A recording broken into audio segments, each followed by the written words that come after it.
Show.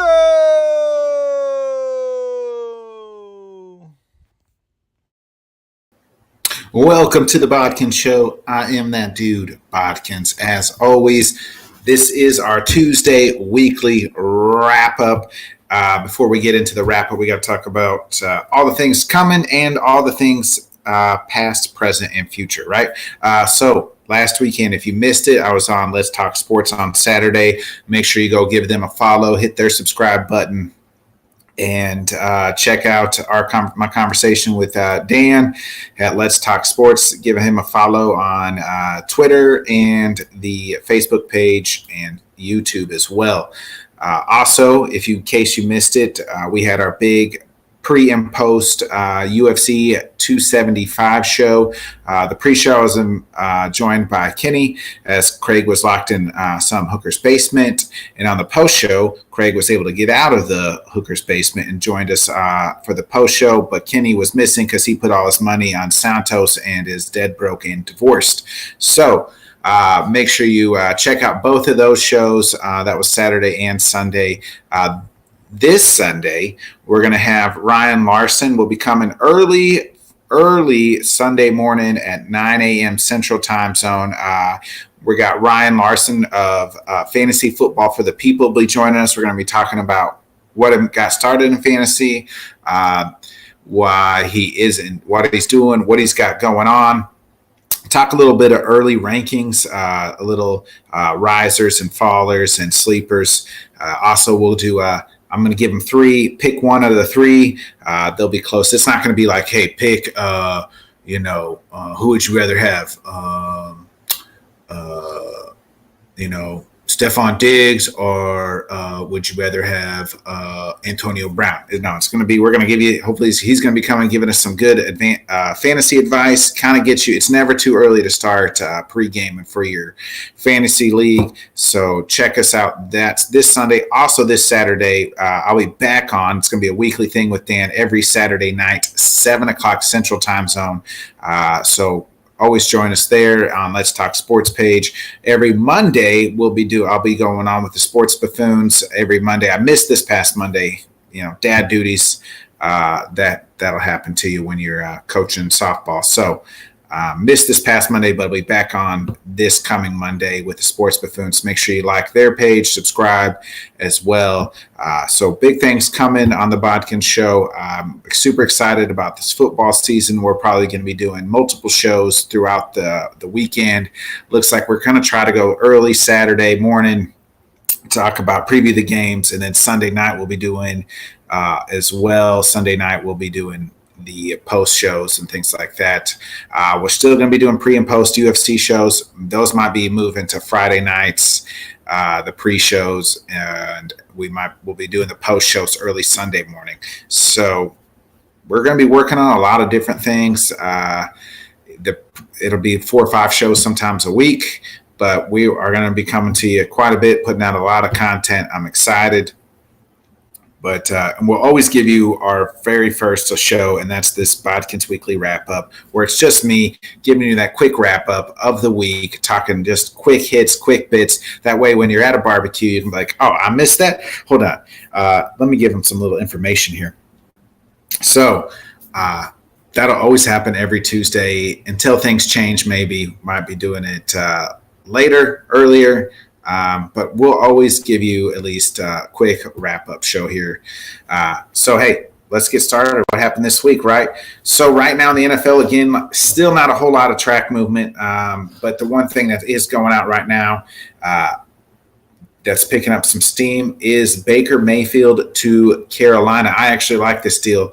The only thing, if you're Carolina, you're not going to take on Baker's contract, but Baker's better than any quarterback they have on the roster. They tried Sam Darnold last year, realized it wasn't just a Jet thing. It's a Sam Darnold thing. They brought in Cam Newton for a reunion. That didn't work out so well. So I do like Baker Mayfield. Now, what would you give up for Baker, right? Like that's the question, is like, what do you give up to get Baker? I think if I'm the Panthers, the Browns got to move Baker. So I'd offer maybe this year's second and next year's second. but also the Browns are going to have to eat some of that contract. So maybe if they're going to eat some of that contract, you probably got to give up a first, and that could be later down the road. Maybe you give up a second this year and a first next year, depending on how much the Browns are going to eat of that contract. So, we'll see. That's about the only movement we got in the NFL. I mean, I will just talk a little bit about this. It just popped in my head. This Tyreek Hill saying that Tua is the better quarterback than Patty Mahomes. Tua is more accurate. Tua is this. Hey, I get it. Hey, first of all, he's got to beef up and talk about his new contract. He just got traded from arguably the best young quarterback in the league is Patty Mahomes, right? Aaron Rodgers and Tom Brady, they're probably 1 and 2 still, and maybe Mahomes is 3, or however you want to rank those guys, you rank them. But Mahomes has got longer career to go. And he just got traded from this guy, Patty Mahomes. So he's got to talk about how he likes to. That's like his job. You're supposed to help your teammates out. What's he supposed to say? Tua's dog shit? No, he's not going to say that. He's got to get the ball, and then after he doesn't get the ball, he'll probably say to his dog shit after this year. But that's just what he's got to do. He's got to talk good about his guy that he's coming into the league with right now, or that he's playing with. Also, too, he's got to get some shit for clickbait because he's starting a new podcast. So, if Tyreek ever wants to come on the Bodkin Show and get some clickbait, come on, Tyreek. We'll always have you here as a guest. Anyway, he was just kind of saying some crazy shit like that. But, I don't think anybody's buying it. Nobody's believing it. I don't even think Tyreek's buying it or believing it. He's just trying to say it. That kind of wraps up pretty much the NFL this past week. Not a whole lot of movement going on. Still quite a bit of good free agents out there. Julio Jones, Odell's out there. It looks like I believe that the Rams and him are going to make a reunion happen. Somehow the Rams will get a deal done. But Julio's still out there. You still have Will Fuller. You still have OBJ, but I wouldn't be surprised OBJ returns to the Rams. NBA still going on. Holy crap, right? Like the finals. It's been like 3 weeks, I feel like we've been talking about these NBA finals. And last night, Celtics lost. Warriors have now taken a 3-2 series lead. If they can win one more game, I said Warriors in 6. I've probably flip-flopped a little bit, but I've always said, hey, I've said Warriors in 6 out loud. I continue to say Warriors in 6, even though I wasn't too sure how much I believed in that after Game 4 or Game 3, really. Even Game 4, I wasn't too sure. But, last night the Warriors just outright dogged the Celtics, and the Celtics got some problems, man. They miss some free throws.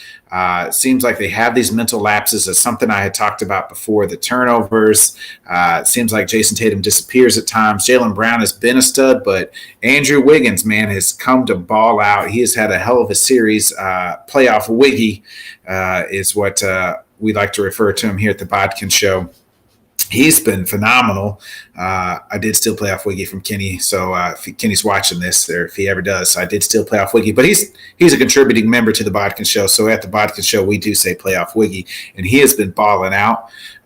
He had a hell of a game last night. Now, I know everybody's seeing this. Jason Tatum says that old tweet of Jason Tatum saying Jabari Parker's better than Andrew Wiggy. And Andrew Wiggins has just been balling on him. Anybody can dig up some old tweets, and you also got to think Tatum was a Duke guy, Parker's a Duke guy. He was just clamoring for his guy.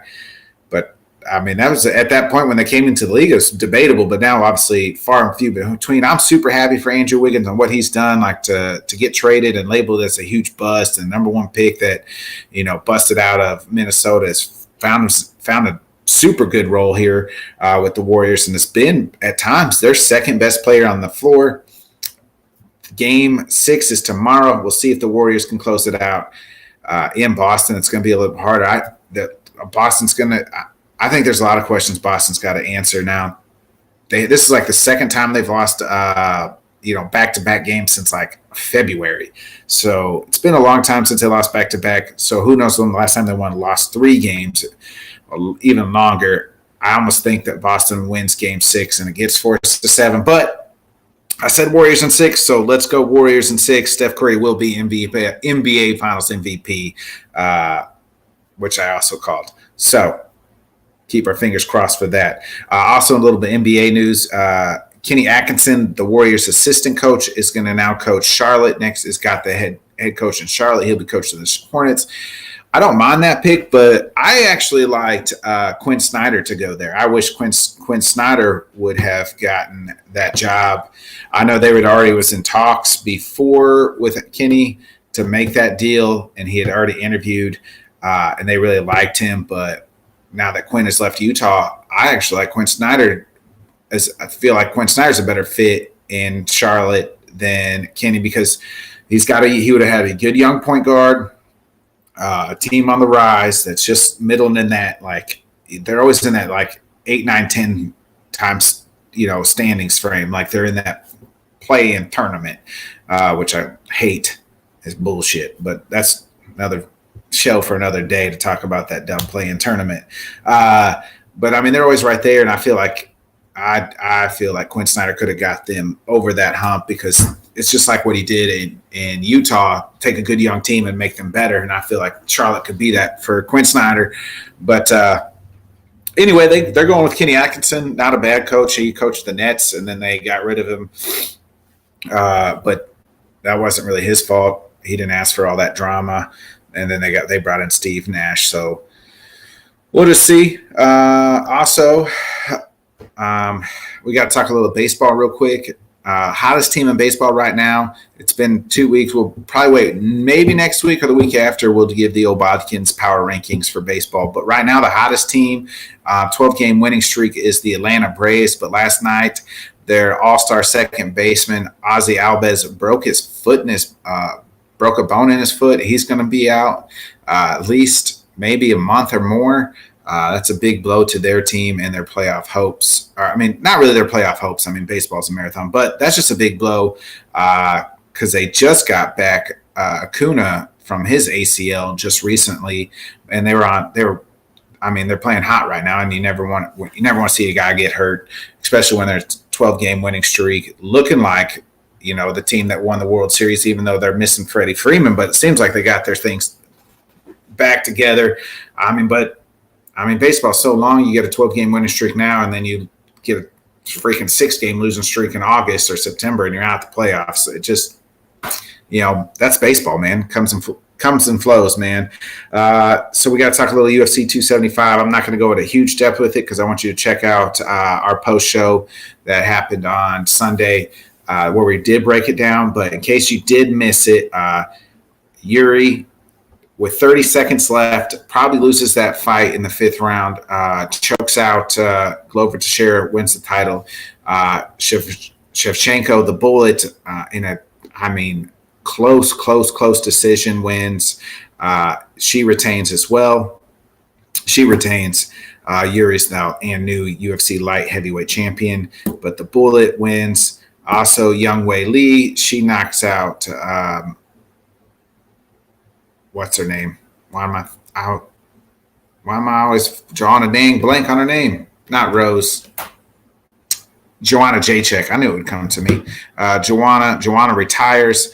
That's kind of sums up the whole UFC 275. Great card, great fights. This week, huge, a sneaky, really good fight card. And guess what? The UFC got it right. It's not at the fucking Apex, thank God. It's in Texas in front of a live crowd.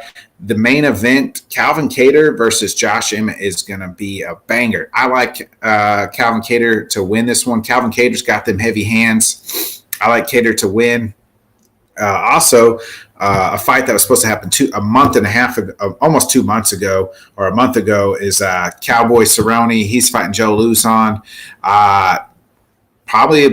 So Cowboy says this is his second to last fight. This is probably Joe's last fight. I like Cowboy Cerrone to win this one.